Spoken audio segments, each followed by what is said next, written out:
శివ గోవింద గోవింద హరి గోవింద గోవింద.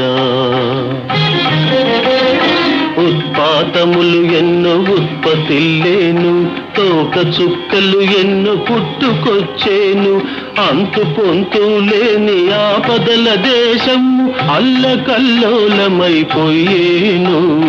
శివ గోవింద గోవింద.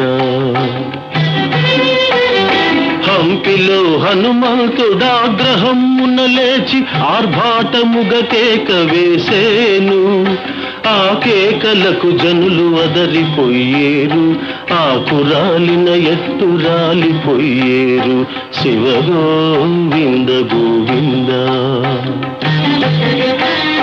హైదరాబాదును మూసి మహానది వరదతోటి ముంచి వేసేను,